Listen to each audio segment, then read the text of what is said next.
Apprendre les relations amoureuses pour ne plus vivre d'échecs.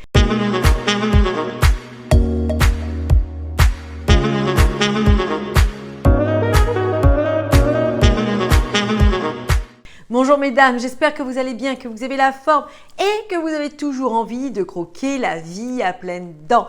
Ici Samantha Pampiglia, votre experte en relations amoureuses, mais aussi en développement personnel au féminin. Dans cette nouvelle vidéo, nous allons voir que pour ne plus vivre d'échecs en amour, nous devons apprendre les relations amoureuses. Qu'est-ce que je veux dire par là? Trop souvent, nous statuons trop vite sur notre situation, essayant d'utiliser notre maigre ressource pour pouvoir nous en sortir. Et le pire dans tout ça, c'est que nous allons comme ça nous flageller, nous laminer et nous laisser emporter par un flot d'émotions, d'idées, de constats pour nous-mêmes que ce n'est pas possible pour nous. Encore une fois, il y a toujours des solutions. Et dans cette vidéo, nous allons évoquer les 5 raisons qui font que vous devez apprendre les relations amoureuses. Premièrement, on n'est pas toutes pareilles. Certaines, c'est inné, elles réussissent leurs relations amoureuses d'emblée. Vous avez sûrement autour de vous des femmes qui sont ni spéciales, ni plus belles, et puis vous voyez que dans leur vie tout fonctionne, tout est fluide. C'est quelque chose qu'elles ont eu naturellement. Peu importe, nous sommes toutes différentes. Peut-être que dans le domaine professionnel, c'est pas son cas. Peut-être que au niveau d'un autre sujet, vous êtes en avance sur elles. Peu importe. Mais ce que je veux vous dire par là, c'est que elle aura peut-être besoin d'apprendre quelque chose, un domaine particulier pour s'émanciper, alors que vous, non. Donc, il n'y a pas de mal à ça, à comprendre qu'il faut apprendre pour évoluer. Deuxième point, il n'y a que le résultat qui compte. Je vous l'enseigne régulièrement. Si on a un désir puissant, si on a un désir ardent, eh bien, si ce n'est pas le plan A, c'est le plan B. Si ce n'est pas le plan B, c'est le plan C. Si ce n'est pas le plan C, c'est le plan D, etc., etc. Sinon, c'est qu'on ne le désire pas vraiment. Je suis désolée de le dire.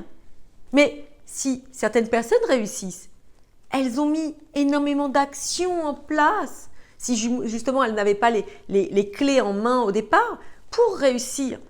Je me souviens de Michael Jordan, on explique son histoire. Eh bien, en fait, lui, on l'avait rejeté de son équipe au lycée. Comme quoi, il n'était pas assez bon joueur. Qu'est-ce qu'il a statué pour ça? Il s'est dit non, ok, j'accepte. Ou il a mis des actions supplémentaires en place pour réussir.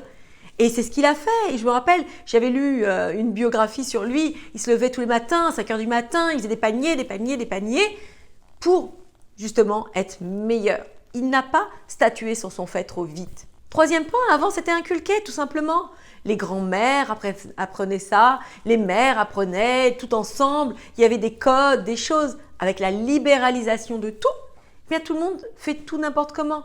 On accède à tout facilement, certes, mais les vraies valeurs, les choses qui nous importent, eh bien elles nous glissent entre les doigts. Des choses importantes comme l'amour, qui n'est plus communiqué, qui n'est plus enseigné.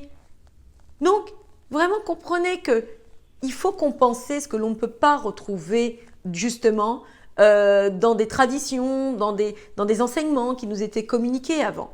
Nous devons aller puiser les ressources qui vont nous permettre de réussir. Quatrième point, la vie passe vite et alors que c'est véritablement dommage de ne pas accéder à tout ce qui vous est possible, accessible dans cette société. On a l'information accessible. On a la possibilité de s'émanciper sur un sujet qui nous tient à cœur. Donc, pourquoi pas le faire? Et vous voyez, quand je vois ça, eh bien, je me dis que oui, c'est une opportunité pour nous. C'est une question de voir le verre à moitié plein au lieu de le voir à moitié vide. Vous avez la possibilité de réussir. Et ça, c'est génial.